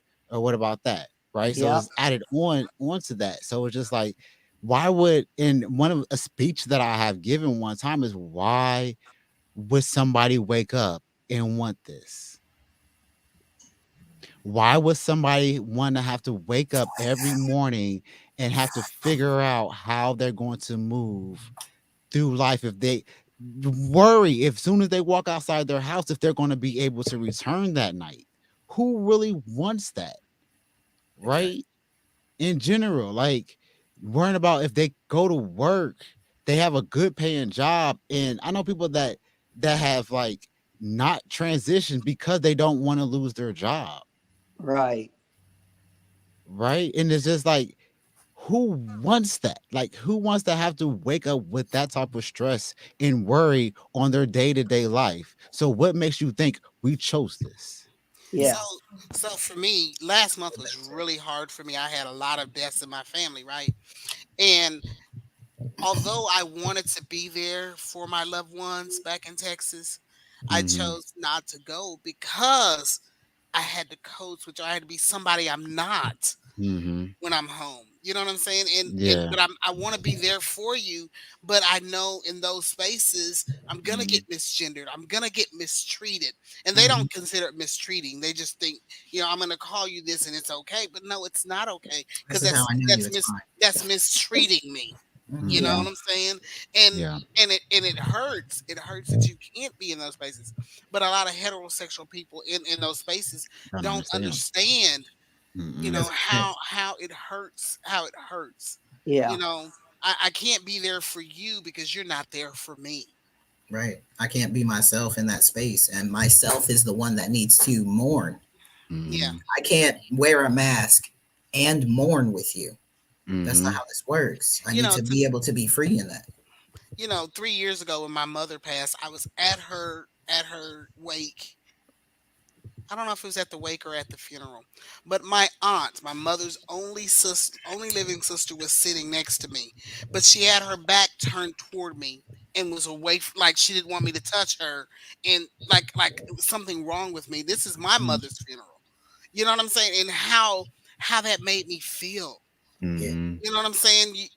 And it hurt so bad. And to this day, I have not talked to her about those feelings. Not not because not because I don't want to, but I know that she's elderly, so I'm trying to save her. But at the same time, elderly people get away with saying a lot of stuff. You know what I'm saying? I'm at the age now. I'm going to be elderly, and I'm like, man, I can't wait so I can say some crazy stuff to people because they think they can say stuff and it's okay because it's I'm that's already who they starting. are. Yeah, I'm getting ready to start now. I mean, But Look, it hurts so bad, to be in those spaces where you cannot be yourself in mhm. heterosexual situations, especially with family. And even like when going out of the country with a group of friends that we've been going out of the country with for years, I have to navigate a different way because they're all lesbians. So I have to navigate a different way and feeling a certain way, and how I'm gonna cope. I'm gonna do this, you know. Mhm. That's such an important point that I think a lot of um, heterosexual cisgender people don't. They're never going to have this experience. Like they just aren't. They, Mhm. unless they actively engage with the LGBTQ plus community, they really are never going to understand and fully comprehend it. Because I had to have those exact conversations. What Chris just said, like I literally had to say, like, why would I choose this? Why would I wake up one day and go, you know what? I think I'm going to go against everything I've ever been taught as a person in this Mhm. society. I'm going to be a completely different thing than anyone Mhm. has ever really seen or encountered, Mhm. and accept every single bit of hate, judgment, uh, mistreatment. I'm going to accept all of that and just be okay. Why would we choose that? Right. Yeah. Why? Yeah. For what? Why would I actively choose that unless this was truly who I am and there was Mhm. no other truth than this one? Mhm. Because I'm not the type to go around lying for fucking funsies. Why would I do that? And then Yeah. another things that I think heterosexual people do is automatically, when you say you're trans, they automatically call you gay. I'm not gay. I'm trans. I'm not a Mhm. lesbian. You just think I'm a lesbian. I'm not a lesbian. You Mhm. know, my sister does. I met this girl that reminds me so much of you. She's a girl. How does she remind you of me? Yeah. Side note, it's so funny. It's so funny. So, for some that know, some that don't know, my mom is slowly starting to come around to me being trans. Like she's just now starting to, pronoun me correctly, right? A couple of weeks ago, our great aunt, she passed away at 102, right? Went to the funeral. She was like, I got to go to this funeral. I was like, okay. Took her to the funeral. I sat in the car. Right? I wasn't comfortable going into the space for family, for one, that I don't see on a regular basis. So they don't know this about me, right? Mhm. And so I just didn't feel safe. So I just went to support my mom and took her, right? Being a good son, right? But when we walked out, she asked me why didn't I go in? I was like, I just didn't want to go in, right? I don't know these people. Like I don't, how many of these people actually showed up to my brother's funeral? There's that, black people stuff, right? Yeah, right. And then she was like, oh, she's like, because there was another trans person in there too. I was just like, how do you know this? Right? It was just like, With what parameters did you make this decision, ma'am? yeah, because don't get me wrong, I saw a stud walk out, right? I saw a masculine female walk out of that. So I'm like, is that who she thought? Like, mind you, I didn't go, so I don't know per se. I don't know this side of the family really, to be honest. So I don't know these things. But what parameter did she have to say that? Yeah, there was trans people there too. We have trans family as well. I'm like, but do we though? And how do you know? Right. Right? Says the woman who misgenders me regularly. I don't know if I can trust your opinion, Yeah. but love you, Like, and it would be hard to go into that space Yeah. with no one knowing. And then on top of that, you have a pretty good idea that your mom's going to misgender you in that space. That part. Guaranteed almost. So Yeah. someone But came up to my brother at my mother's funeral and was like, "Hey, I saw all your siblings there, but who was that short man that was sitting next to your aunt?" And he was like, "Yeah, that's my little brother. I didn't know you had a little brother." Like those kind of things. we're going to Yeah. put them Yeah. dots together one day. Like, I had somebody come up to me at my mom's funeral, and this has been like 11, 12 years ago, and said they were a longtime friend of my sister, but they had moved out to California years ago. And somebody else brought them over to me, and she says, "Oh, are you Debbie's brother or sister?" And I tried to explain. Well, uh, I was born, so you just don't remember me. But I'm transitioning now, so I actually thanked her for not just assuming. Mm. And she was all right with it. I think the lady that brought her over, though, her mouth about hit the floor. But My yeah, favorite teammates. sometimes, people are like, and to me, that felt like that was a teaching moment. Mm-hmm. You know, Mhm. at least she had the openness to ask. Yeah. And Oh, I'm assuming that's because she's been out in Cali for so many years. mm-hmm. She's Yeah. been around more people that Yeah. are Mm. progressive. Yeah. But yeah, man, family. Yeah, I ain't been to no funerals. We've had two here in the last couple of months. I ain't been. I didn't go. Yeah. I And had these to. were first cousins. I knew them, Mm. but Yeah. Yeah, and ain't gonna I do it. felt really bad about not going. I had 4 deaths, Yeah. It's a lot. within 2 weeks period. And but Wow.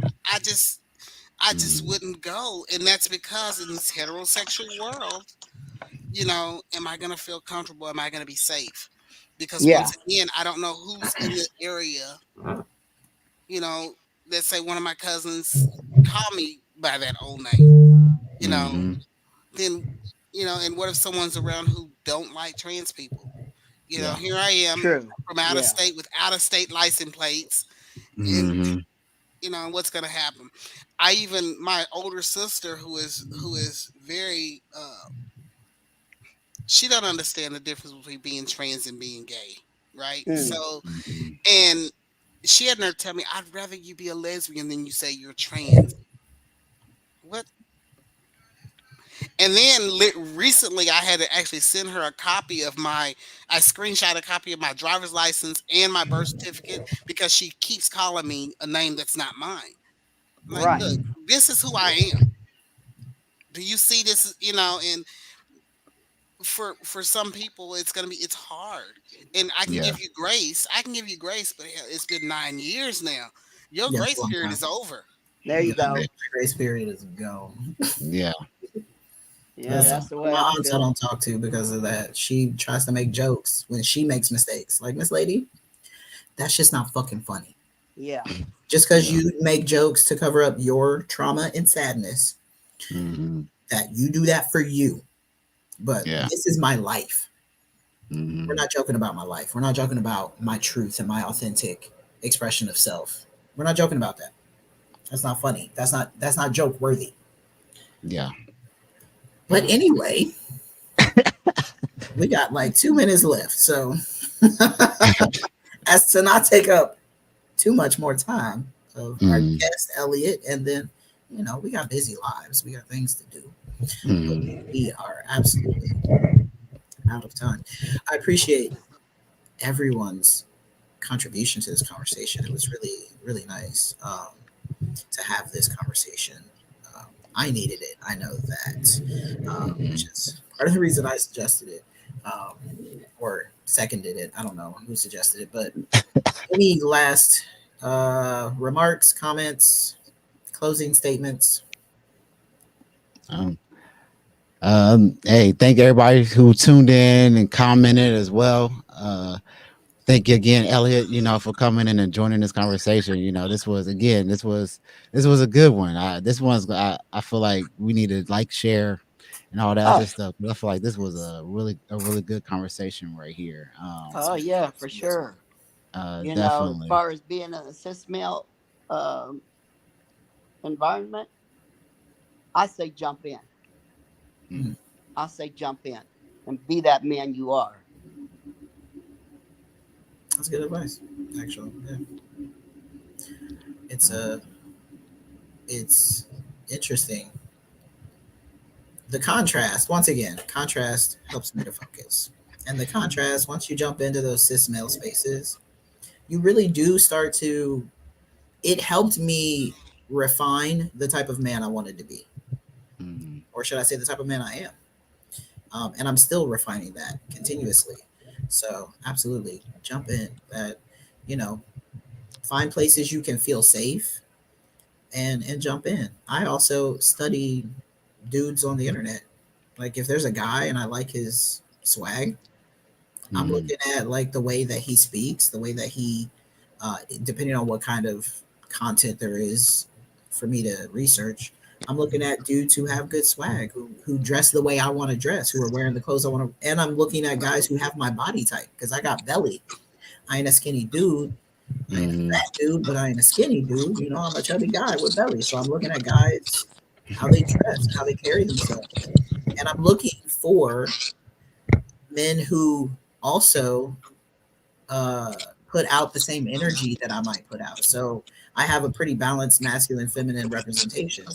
I'm not looking for super masculine. I'm not looking at super masculine dudes and being like, oh, how's this guy move through the world? That's not going to be me. I'm looking Yeah. for guys that are going to emulate and be in the energy that I know myself to be in. Because combining those two entities can be kind of difficult when you're transitioning. You have to bring some of who you used to be into who you want to be. And that can Mm. be hard to differentiate between, like, okay, which parts do I want to bring with me into this more authentic version of who I am? So, Yeah. So But, so I have two things. So one, I would like to challenge cisgendered people to try to understand the struggles that trans people have, and the dynamics that we have to navigate every just waking up in the morning, going outdoors. Um, mm. I'm also challenging trans people to give some grace. I'm not saying a lot of grace, but some grace, and Mm. allow people to learn. You know, allow time for people to get it right, and when they don't get it right, correct them. It's okay to correct. I'm not saying correct them in a mean way. You know, Mm. call them in, not call them out, mhm, Yeah. um, and give them that. We're like I said before, we are in transition. The world is in transition along with us. You Mm. know, let's navigate it that way, Yeah. out of a place of love. Yeah. absolutely. Absolutely. I like to Awesome. live by a standard. You correct people the first time, you give them grace the first time. How they respond is how you move forward. Yeah. So with But that, I all It, think right. we're all good. it's 10% of what happens to us and 90% of how we react to it. Yes. Yes. That part. But all right, gentlemen, we are over time again. Thank you again for joining us. Thank you everybody for tuning in. We will see you same time, same place next month. April, what's that date? You know, Yeah, we the should first Sunday of April at perfect. 6 p.m. Same place, same time. I'm pretty sure it's The this. the conversation we could tell you this time. The topic this time is gonna be friendship. So tune in, and if you have any questions, comments, concerns, add that in, and we can answer your questions. And it's friendship and Live and in person transition for specifically. friendship. Yeah, friendship and transition. So all right, y'all, take care. Have a All good Appreciate right, you. month. thanks, brothers. I see y'all. See ya. Have a great night.